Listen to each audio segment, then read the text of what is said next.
the most important things that sometimes gets overlooked whenever you're doing barbecue is keeping a clean grill.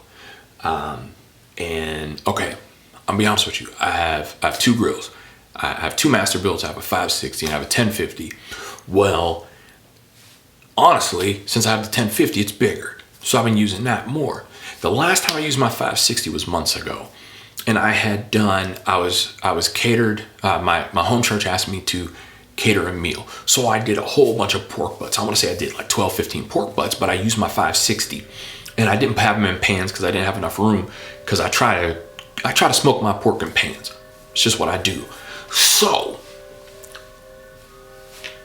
I did not clean the 560 and hadn't cleaned it in a couple months. So we moved into a new house.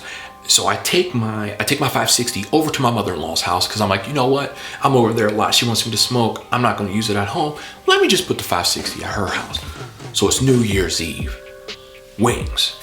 And I'm like, you know what? Let me go ahead and crank up the 560. I'll put up to 500 degrees, let it burn off. Not remembering that the last thing I cooked on it was pork, so there was a lot of fat.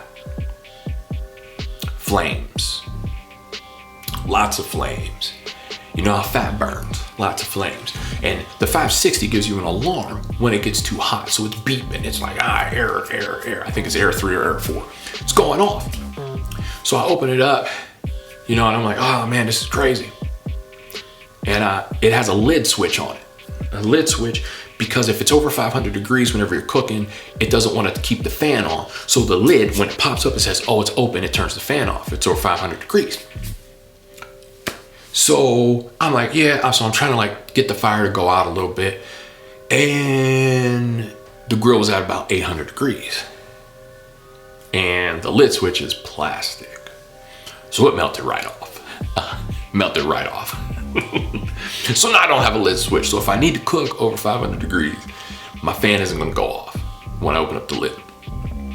Now between me and you, doesn't really matter. I go low and slow a lot anyway. And if I have to sear something, I'll go in the house and sear it on a cast iron skillet. But I didn't clean the mess that was there. There's a lot of times in our life where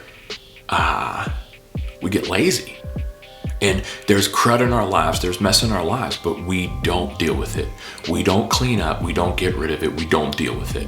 We're just like, whatever, I'll get to it later. Or, it's not a big deal. I got what I needed for now. For me, I got what I needed. I cooked what I needed and I moved on. I should have come back and cleaned the grill. I should have come back and scraped the fat off. I should have come back and did all that, emptied out everything, but I didn't.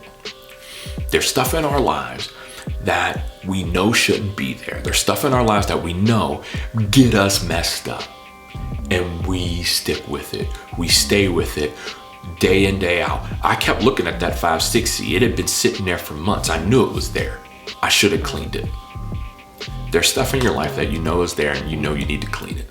You know you need to get rid of it. You know you can't keep going down the same road doing the same things. It's time to clean up. It's time to pray through some of this stuff. It's time to get some help, because a lot of times we want to say, well, just come to Jesus and get it. Everything's going to be better. And sometimes you need some help. Sometimes you need some inner healing. Sometimes you need to see what happened to get you in that point that causes you to have the self-destructive behavior that you have. Maybe you need somebody to help you. I encourage you to find somebody. If you need some help, holler. We out here. We got you. But don't keep going down that road alone. Get clean. Let's change. Let's shift.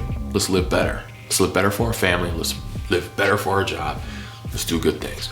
All right. Y'all be safe. We out here.